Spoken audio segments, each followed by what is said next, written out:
Hello ಕರ್ನಾಟಕದ ಜನತೆ, welcome back to our YouTube channel updates Kannada.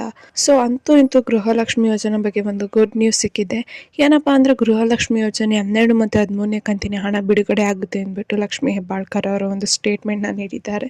So ಇದ್ರ ಬಗ್ಗೆ ಡೀಟೇಲ್ ಆಗಿ ತಿಳಿಸ್ಕೊಡ್ತೀನಿ. ಯಾವ ದಿನದಂದು 12 ಮತ್ತು 13ನೇ ಕಂತಿನ ಹಣ ಬಿಡುಗಡೆ ಆಗಿದೆ. ಮತ್ತೆ ತುಂಬಾ ಜನ ಕಂಪ್ಲೇಂಟ್ ಮಾಡ್ತಿದ್ದಾರೆ ನಮ್ಮ ಗೃಹಲಕ್ಷ್ಮಿ ಯೋಜನೆ ಅಕೌಂಟ್ ಡಿಲೀಟ್ ಆಗಿದೆ ಅಂತ. ಸೊ ಇದ್ರ ಬಗ್ಗೆನೂ ಕೂಡ ಗೃಹಲಕ್ಷ್ಮಿ ಯೋಜನೆಯ ಸಚಿವೆ ಲಕ್ಷ್ಮಿ ಹೆಬ್ಬಾಳ್ಕರ್ ಅವರು ಒಂದು ಸ್ಪಷ್ಟನೆಯನ್ನು ನೀಡಿದ್ದಾರೆ. ಅದ್ರ ಬಗ್ಗೆ ಡೀಟೇಲ್ ಆಗಿ ಈ ವಿಡಿಯೋದಲ್ಲಿ ತಿಳಿಸ್ತೀನಿ. ಸೊ ಬನ್ನಿ, ವಿಡಿಯೋನ ಸ್ಟಾರ್ಟ್ ಮಾಡೋಕ್ಕಿಂತ ಮುಂಚೆ ನೀವೇನಾದರೂ ನಮ್ಮ ಚಾನಲ್ಗೆ ಸಬ್ಸ್ಕ್ರೈಬ್ ಮಾಡ್ಕೊಂಡಿಲ್ಲ ಅಂದರೆ ದಯವಿಟ್ಟು ಚಾನಲ್ಗೆ ಸಬ್ಸ್ಕ್ರೈಬ್ನ ಮಾಡಿಕೊಂಡು ವಿಡಿಯೋನ ಆದಷ್ಟು ಎಲ್ಲರಿಗೂ ಶೇರ್ ಮಾಡಿ. ತುಂಬ ಜನ ವಿಡಿಯೋನ ನೋಡ್ತೀರಾ, ಆದರೆ ಚಾನಲ್ಗೆ ಸಬ್ಸ್ಕ್ರೈಬ್ ಮತ್ತು ಲೈಕ್ ಮಾಡಲ್ಲ. ದಯವಿಟ್ಟು ಚಾನಲ್ಗೆ ಸಬ್ಸ್ಕ್ರೈಬ್ ಮತ್ತು ಸಪೋರ್ಟ್ನ ಮಾಡಿ ಅಂತ ಕೇಳ್ತಾ, ಸೊ ಬನ್ನಿ ವಿಡಿಯೋನ ಸ್ಟಾರ್ಟ್ ಮಾಡೋಣ.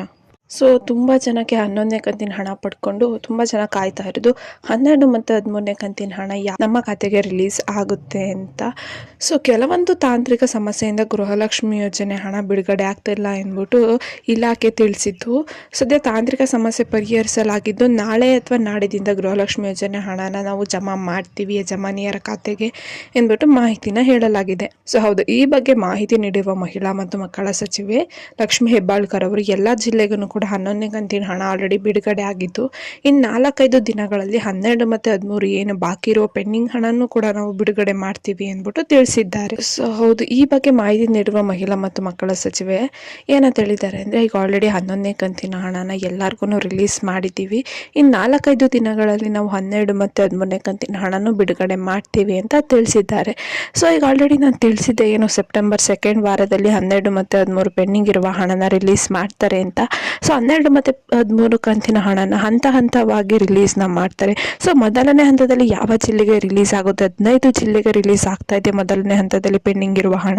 ಸೊ ಯಾವ ಜಿಲ್ಲೆ ಅಂತ ನಿಮಗೂ ತಿಳ್ಕೊಬೇಕಂದ್ರೆ ನಾನು ಲಾಸ್ಟ್ ವಿಡಿಯೋದಲ್ಲಿ ತಿಳಿಸಿದ್ದೆ. ಸೊ ವಿಡಿಯೋ ನೋಡಿಲ್ಲ ಅಂದರೆ ದಯವಿಟ್ಟು ವಿಡಿಯೋ ನೋಡಿ, ನಮ್ಮ ಚಾನಲಲ್ಲಿ ಅಪ್ಲೋಡ್ನ ಮಾಡಿರ್ತೀವಿ. ಸೊ ಇನ್ನು ತುಂಬ ಜನ ಗೃಹಲಕ್ಷ್ಮಿಯವರು ನಮ್ಮ ಖಾತೆ ಡಿಲೀಟ್ ಆಗಿದೆ ಅಂದ್ಬಿಟ್ಟು ಸರ್ಕಾರಕ್ಕೆ ಮನವಿನ ನೀಡ್ತಿದ್ದಾರೆ. ಏನಪ್ಪಾ ಅಂದರೆ ಗೃಹಲಕ್ಷ್ಮಿ ಖಾತೆಗಳು ಡಿಲೀಟ್ ಆಗಿವೆ ಅನ್ನೋ ವಿಚಾರಕ್ಕೆ ಏನು ಲಕ್ಷ್ಮಿ ಹೆಬ್ಬಾಳ್ಕರ್ ಅವರು ಸ್ಪಷ್ಟನೆಯನ್ನು ನೀಡಿದ್ದಾರೆ ಅಂದರೆ, ಸೊ ಇದೇವರೆಗೂ ಒಂದೇ ಒಂದು ಖಾತೆನೂ ಕೂಡ ನಾವು ಡಿಲೀಟ್ ಮಾಡಿಲ್ಲ.